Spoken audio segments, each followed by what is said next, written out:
The following audio-supported podcast is intended for informational and educational purposes only and is not intended as medical advice. Please speak to a healthcare professional before making any treatment decisions. The guests on today's show were paid to participate in this podcast. What's up, Cheat Codes listeners? It's me, Dr. Z. And me, Dr. C. Dr. C, this is, the Rising Star episodes of Cheat Codes. They really give me a lot of joy. For sure. It makes you optimistic about the future. It really does. And there's not much in sickle cell disease. Often days are not full of optimism. They're not full of enthusiasm. But you see some of these rising stars and you're right. They refresh you. They make you think that there are better days ahead. For sure. This week, you and I are going to be spending time with some real superstars in sickle cell disease at the National Alliance for Sickle Cell Centers meetings. Yeah, I'm so excited. This is going to be a great week. It's going to be a fantastic week. And, one of the opportunities we have when you come to a gathering like this is that the rising stars, they show up. They show up for these types of meetings and they put their work on display. So we're in Stowe, Vermont. We're coming to you live from Stowe, Vermont. And with us today is just a fantastic rising star in sickle cell disease, Dr. Alyssa Schlenz. Welcome to Cheat Codes, Alyssa. Yeah, thanks for having me. Agios is a biopharmaceutical company that's fueled by connections with patient communities, healthcare professionals, partners, and each other. Building on these connections and the company's unmatched leadership in PK activation, Agios is pioneering therapies for rare blood disorders, including PK deficiency, thalassemia, and sickle cell disease. To learn more, visit us at agios.com. That's AGIOS.com. To join the conversation with other patient allies, follow us on Instagram at Ally Voices Rising. That's Ally, A-L-L-Y, Voices Rising. Alyssa, we were inquiring about who are the rising stars at the NASCC meeting, and your name kept coming up. So we're just thrilled to have you here. What I want to start with is a little bit about you. Where does the story of Dr. Alyssa Schlenz start? Oh, wow. We're going to go way back. We're going way back. So I realized this year I've been doing work in sickle cell disease for 17 years. We are going to go way back. So my journey with sickle cell started in graduate school. So the foundation of my degree is clinical psychology, and for clinical psychology PhD, it's really competitive. You apply all over the country, and it's both a clinical and research degree. So you have to find a research match. So at that time, I was interested in stress and coping, actually. I really wanted to understand child trajectories, what shifts kids in a positive direction when they're faced with any kind of adversity. I was really interested in neurodevelopmental disorders. I did a ton of work in that area prior to grad school. And I also loved the idea of working on multidisciplinary research teams. So I applied all over the country and ended up interviewing at the University of South Carolina with Jeff Schatz, who, look him up, he's an incredible figure in sickle cell disease. And I interviewed with him and he said, you can study everything you want in sickle cell disease. And I don't know if I believed him at the time, but he is absolutely right. It is such a complex condition. So I started my path there. They had a T32 through NIH at the time that was really attractive. I got training in biomedical research sciences to complement what I was doing in psychology. And so things started from there. And I will say it's been a fight to be able to continue to work in sickle cell disease. I didn't realize when I went on internship that there were major equity issues around having a psychologist in sickle cell programs. So if you don't have psychologists who can mentor you, how do you stay in the field? So I had to fight really hard to find a way to continue that work. And a big part of that was actually meeting Julie. It was actually just coincidental. I was at the Medical University of South Carolina on internship, and she had just been recruited as the medical director. So I got to continue on this path. I was recruited to stay on for faculty. They hadn't had a psychologist in their sickle cell program in 25 years. And they were like, we have this opening, take this opening. And I said, okay. And it was a dream job. I got to build a program in psychology from the ground up. And then I'm from Colorado originally, and my husband and I had the chance to come back. And so that's how I ended up back in Colorado. But fortunately, we have a sickle cell program here. And basically, when they were recruiting my husband, they were like, what do you want? And I said, I have to do assessment, kids with neurodevelopmental disorders, and I have to do sickle cell. And so that's how I got to stay and kind of start from scratch again and build up a program here in Colorado, although I'm in Vermont today. But That's great. So it was really just on the interview trail, one conversation yeah. got you linked into sickle cell, and then it rolled on itself. You met more people and Julie, and the whole career developed. Yeah. I love those stories. Yeah, those are the best stories. I'm actually a little bit more curious. You said you grew up in Colorado. I'm a little more curious that let's go even further back. Tell us a little bit about growing up. When did you decide you wanted to be a psychologist? I want to know the origin story. The origin story. Interesting. Yeah, I don't think I really thought about psychology until I was applying for college. I didn't even take psychology in high school.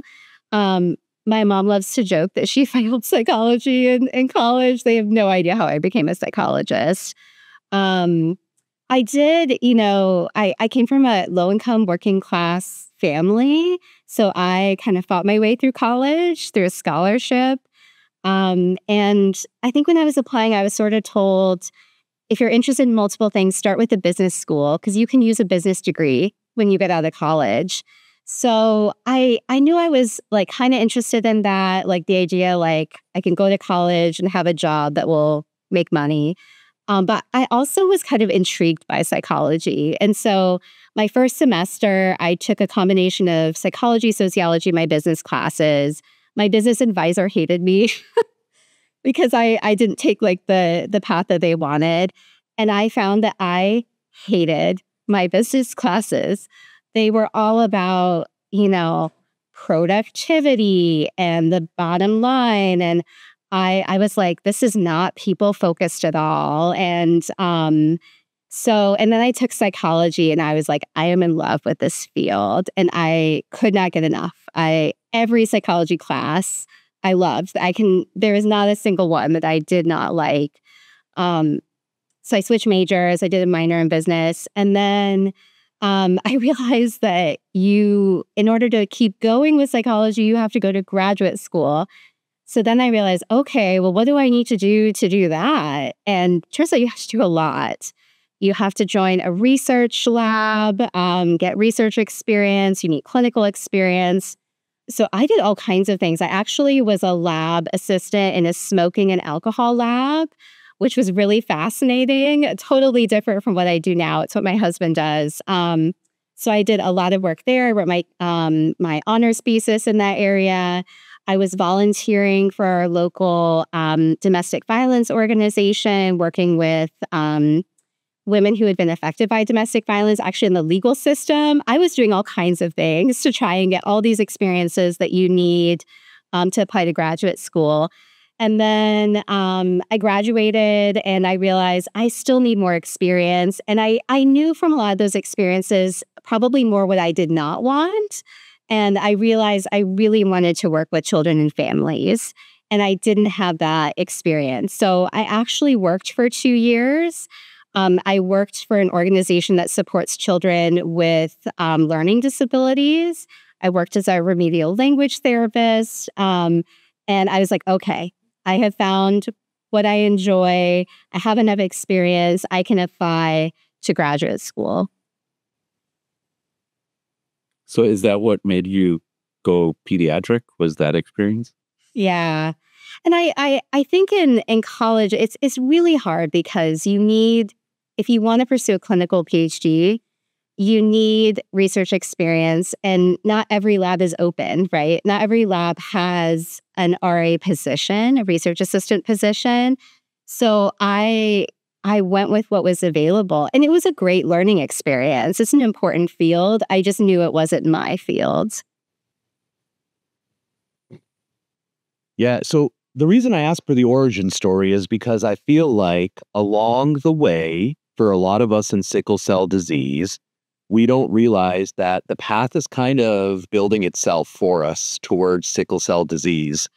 And it sounds like, sure enough, I mean, you had this like really incredible foundation that prepares you so beautifully for what you are about to walk into. So now let's come back to sickle cell disease. So, you got the chance to build a program up from the bottom, really, at MUSC. Tell us about what that means. What is the psychological need in sickle cell disease, and how does one achieve an optimum experience when looking at children or adults who have sickle cell disease? Wow, that's a big question. Yeah. So, yeah, and just a little bit about MUSC that I think is notable. So there were about 500 to 600 families. So really big population, big center.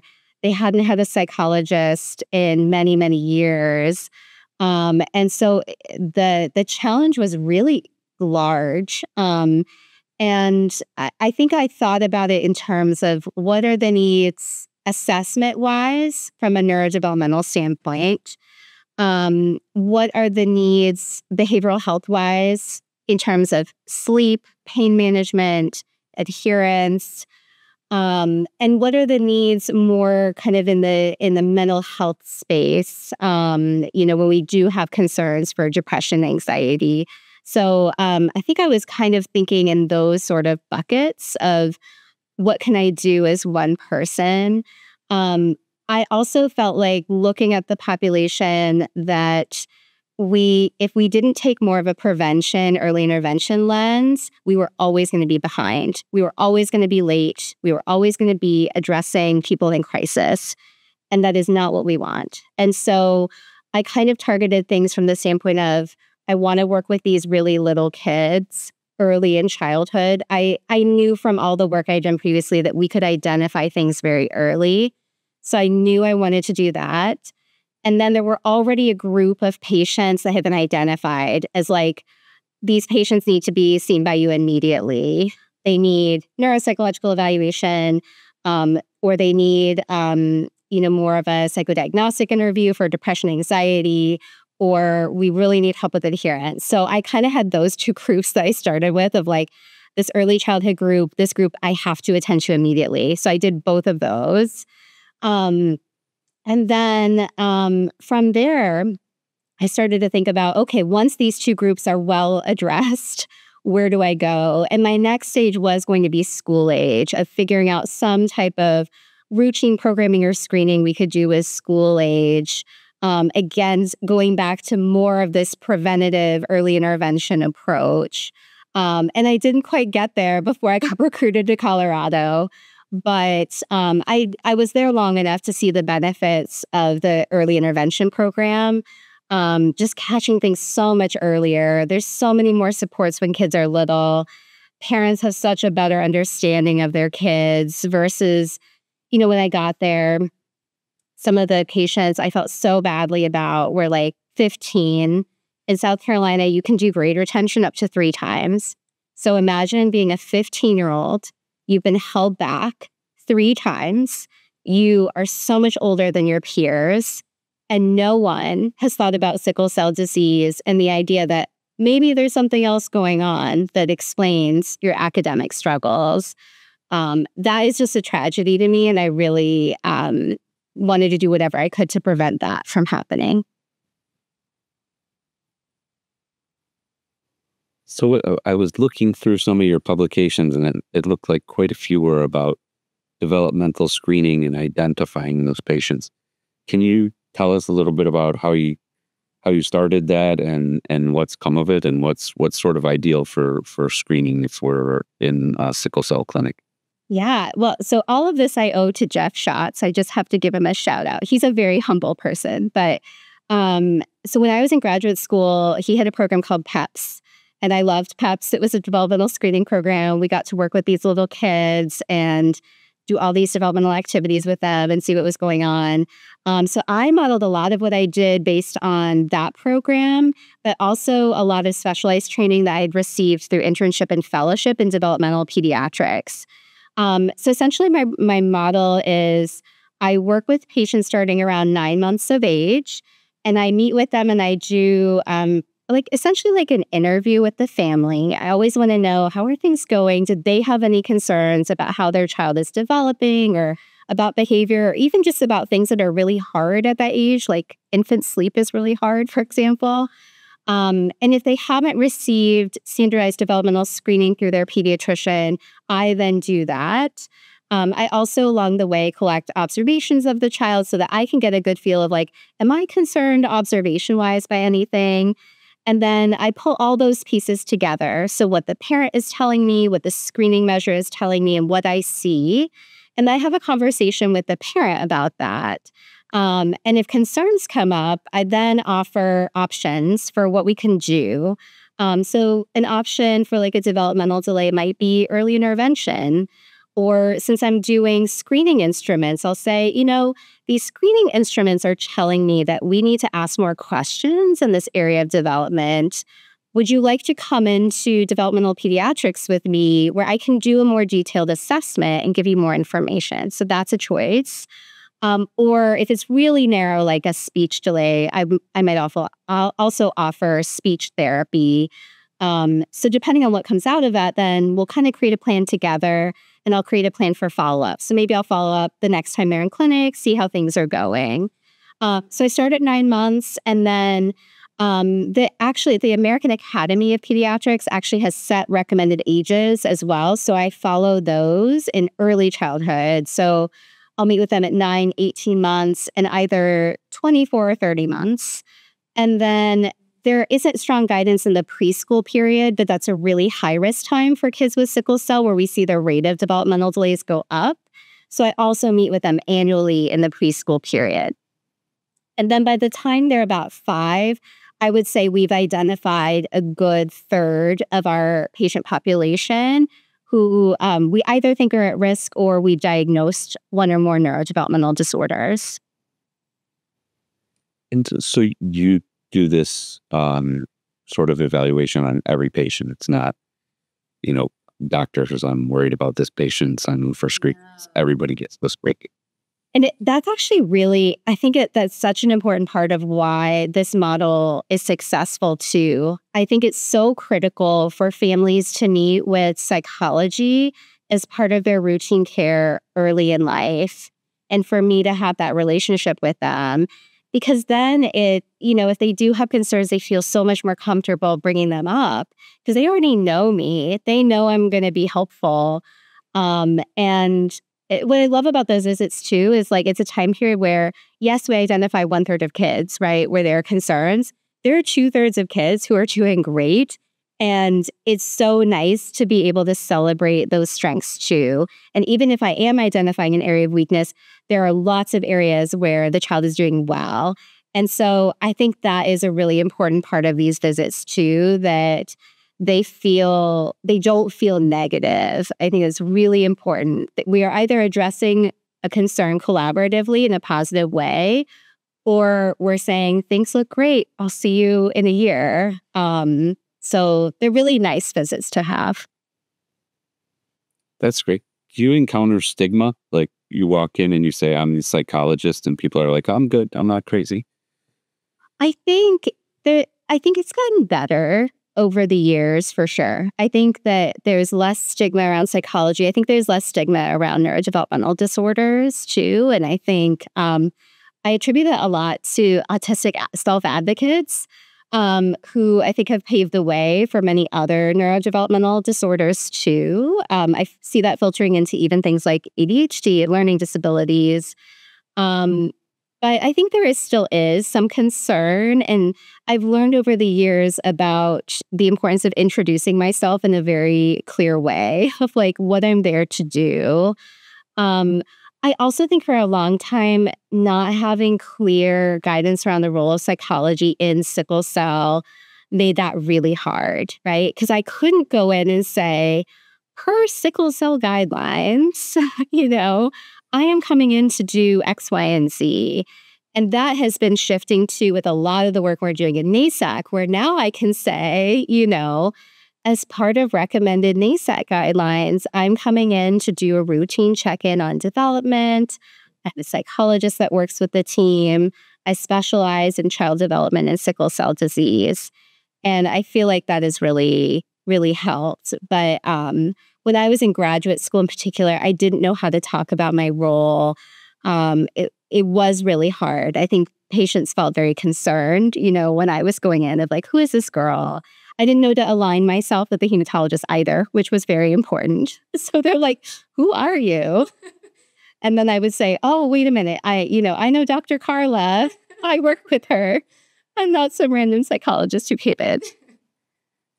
And so I think you were one of the authors on this NASAC guidance around developmental screening and blood advances. And is it sort of what you told us, do the 9-month, 18-month, 24 to 30-month screenings?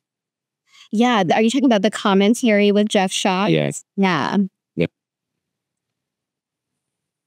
That's really cool. That's a huge contribution, of course, to the care that's being provided for patients living with sickle cell disease. I'm curious, you're talking about the identification of neurodevelopmental disorders. What kind of neurodevelopmental disorders are we talking about here? Yeah, that's a great question. So there is an elevated risk. I would say the top concern that we see is attention and executive functioning. That is probably the most widespread two areas of challenge that we see. We also see a high rate of ADHD, specific learning disabilities, so reading, math, writing. In early childhood, it often manifests more as developmental delays. We see a lot of speech and language delays. And some of our patients are also impacted more globally and have kind of a broader profile of delays like intellectual disability. But I would say those are the range of what seems to be linked with sickle cell disease. We don't see elevated rates specifically of something like autism, but because autism has become so common, I do work with several patients who have both conditions as well. So that's kind of a unique one where there's not an elevated risk, but it can still co-occur because it's just a relatively common condition.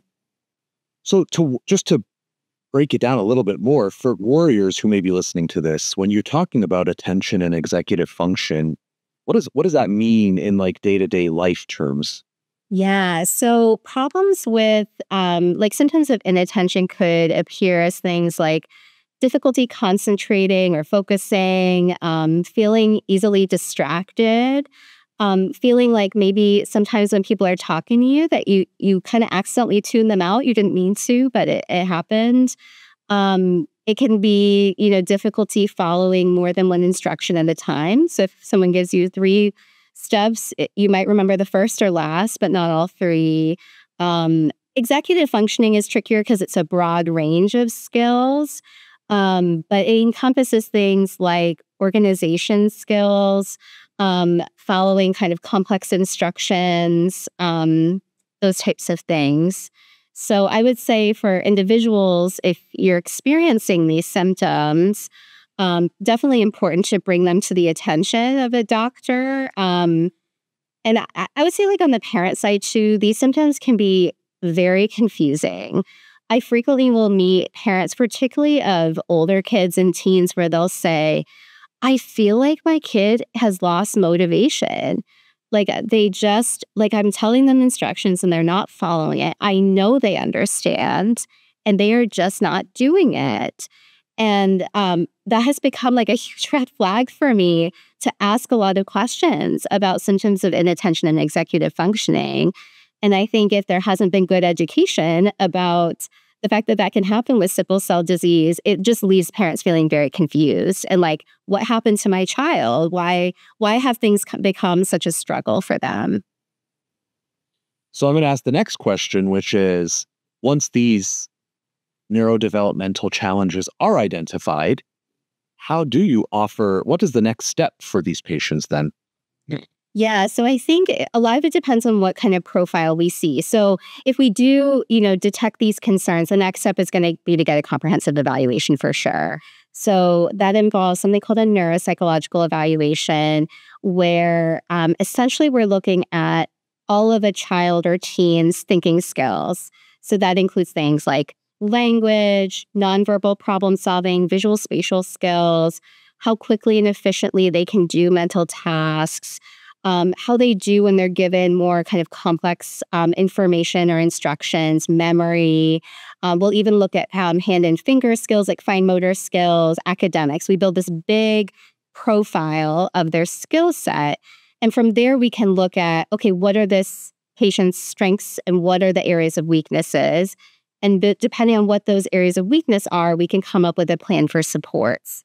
So let's say, and this is, I would say, it's a very common profile. We'll see language as an area of weakness, symptoms of inattention, executive functioning that may or may not meet the threshold of ADHD. From there, we could recommend speech and language therapy. If the language-based challenges are impacting reading and writing, which they often do, we can make recommendations in school, or we can refer to specific therapies that focus on early reading skills and reading comprehension. If we make a diagnosis of ADHD, we have many approaches that are helpful. So things like behavioral therapy for families, parent training, we have medication options, and even things like occupational therapy that can help more with developing these organizational systems at home, such as like a visual schedule that can help kids. So there's actually quite a lot that we can offer, but we do need that evaluation to tell us which path to take and what supports to offer the family. So I saw some of your work focused on what correlates with these, disease characteristics that correlate with developmental delay or neurocognitive findings. And then some of it looked like the effect of those on quality of life. And I guess as medical providers, what can we do there? Are there, characteristics of treatment that prevent or delay the onset of these delays? And then, when patients have these challenges, it's going to affect pain. It's going to affect other parts of quality of life or other things that we need to do as physicians to optimize treatment to help her. Some of what I'm going to say is really based on standards of care, but I think I can't emphasize it enough. I think one of the things that's really critical is that children with sickle cell anemia get screened for stroke risk annually. Really making sure that that is happening and that we are able to prevent a stroke from happening is really important. So definitely annual stroke risk screening using transcranial Doppler for children with sickle cell anemia. Hydroxyurea has been demonstrated to have some possibly neuroprotective effects as well. So making sure that we are recommending and optimizing hydroxyurea is really important. It's a little tricky too with some of the risk factors. So we know like stroke is a big one, right? So we're going to prevent stroke, but also identifying silent infarct as well. So there's an ASH guideline around MRI screening. Ideally, once a child can go through that without sedation. So I think identifying that is really important. And then from there, you may go on chronic transfusion therapy, and that's going to be really important, right? That's going to prevent, ideally, stroke from happening or from progression of silent cerebral infarct from happening. So medically, I think we need to be doing all of those things.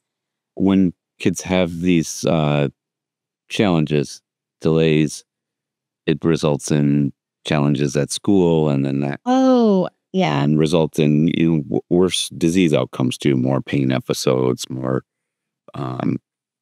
sickle cell related challenges.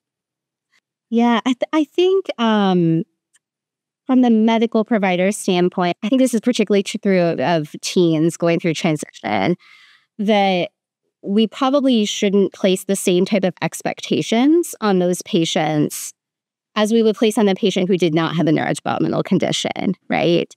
So for example, if we are expecting a 16-year-old to be suddenly in charge of everything, right? Like all of their medications, but we know that they have ADHD, we know there's executive functioning difficulties, that's probably the wrong choice. And probably the conversation needs to be with the parent and the teen of like, what's our baseline level of skill for these areas? And then what type of supports are we going to need to put in place to build the skills that we need so that when you get to the adult side, you have all of this in place to be successful. So I think having appropriate expectations for the patient in front of you, I think is really important as coming from the medical provider perspective. I also think when it comes to things like pain, it's very similar. I think it's kind of approaching the patient of like, what does your pain plan look like at home? Who's managing that plan? Do you have the skills needed to effectively cope with your pain? Do we need to do some more skill building there? I think that those are the things that I think about, thinking more through like a medical provider lens. Very, very interesting. So, Dr. Schlenz, let's talk about the 100,000 plus patients with sickle cell disease that live in the United States. From your best guess, your estimate, how many of these patients are having their psychologic, neurodevelopmental assessments, challenges sort of assessed? Is this like something that happens in every clinic? Is this something that is not happening in the majority of clinics? What's the sort of consensus there? Yeah, so this is another I feel like has gotten better over the years. I think there's a lot more embedded psychologists in programs than there used to be. We do have some data from the Displace Consortium on this topic. So Displace was a 28-site consortium where we were looking at improving stroke prevention practices, and we did a series of practice pattern assessments with these clinics to figure out, like, what are you doing related to stroke prevention? We decided to embed questions about what are you doing to identify and support individuals with neurodevelopmental disorders. From that cohort, it's a nationally represented cohort. We know that at least a third were implementing some type of systematic screening protocol. So I think that's kind of like an initial baseline. I think the actual number may actually be higher. And the only reason I think that is because through NASAC, I've realized that there are so many psychologists that are recently hired that want to do this work and that maybe just didn't have the right supports to implement it, but are embedded in sickle cell programs. So I suspect that at a minimum, it's a third, and I think it's probably even more than that. And we have a lot of interest too. Like even we're doing this workshop tomorrow where we're going to talk about screening tools, and there's 70 people coming. So I think even for programs that haven't implemented this, I think the interest is there. I think the implementation piece, the how to do it in a feasible way, has not been. But that's my best guess. I'm thrilled to hear that, actually. I was expecting a lower number. So that's wonderful that this is definitely, while still an unmet need, one that's being thoughtfully, I guess, addressed. That's great news. That's great news. I guess the next question I have for you is, what's next for you? What are you sort of fired up about? Oh, What's coming? So, as I mentioned, when I was at MUSC, I did not get to do as much for the older kids. And right now, I'm really passionate about this data review that I'm doing with all of our teenagers. Essentially transition age, like 12 to 21. I'm doing this deep dive into what is going on with this age group at baseline. And from there, I'm working with our wonderful transition coordinator. His name is Michael. Give him a shout out. He's great. and our nurse care coordinator, Jeb, and our director, Dr. McKinney, and we're working all together to figure out how we can optimize programming in that age group. And what I found so far is really interesting. I found that 2/3 of this age group so far, I've gone through half our patients, either have an identified neurodevelopmental disorder or a known psychiatric condition like depression or anxiety. So we know at baseline that this group is going to need more support for transition in the context of our medical care. So once I'm done, I'm going to go back in and we're going to start more systematically meeting with those families and really thinking through how to build effective self-management skills in these patients that we know are going to need more. So I'm pretty excited about that. That's, worthwhile to be excited about. I'm excited about it on your behalf and on behalf of the sickle cell stakeholder community. So thank you for all the work that you're doing, the thoughtfulness you're putting into this. It's amazing to have you as part of the sickle cell community and kind of building this up. So hats off to you. So there's one thing we do on cheat codes that is called rapid fire. And the intention of rapid fire is that we get to humanize our guests just a little bit. Okay, so rapid fire should be easy because you're the expert in you, and they should be really, really easy questions. You ready for rapid fire? Okay, I think so. Yo, you're definitely ready. All right, if someone's going to reach out to you, what do you prefer? Are you a text person or a call person? Oh, it depends on the nature of the conversation. Fair enough. Some things are better by phone. I will say I'm an elder millennial, so I'm kind of like mixed, right? Some things are just better by phone. You can just get them taken care of faster. I love that. What's your favorite snack? Oh, my favorite snack. I'm super into smoothies right now. I'm making lots of smoothies at home. All right. What's the last show you binged?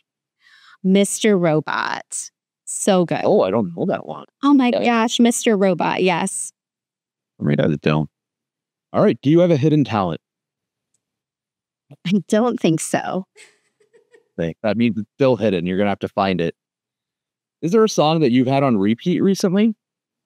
So this is probably a very, no one's going to know who this is. Radiation City is one of my favorite bands. I recently discovered they had an album that came out. It was only a few songs, but they have this song called Ghost Organ that I've been listening to. Okay. All right. What's your go-to emoji when you text? This is going to sound funny. I like the one with the tears coming down. It's oh no. I love that one. Are you an early bird or a night owl? Early bird. Lunch or dinner? Dinner. Coffee or tea? Coffee. What's your favorite vacation spot you've been to? I feel like my kids could answer this one better than I could. What would they say? They would say Puerto Rico. They're sisters. They want to move and live in Puerto Rico. All right. I love that. Well, with that, you've successfully completed rapid fire. Way to go, Dr. Schlenz. You're officially initiated as a Cheat Codes alum. Rising star. It was so great to have you on. And listen, we're better for you being in this sickle cell community. Thank you for all your contributions. We're so excited to watch where this goes, and keep helping those with sickle cell live better. Yeah, thanks for having me.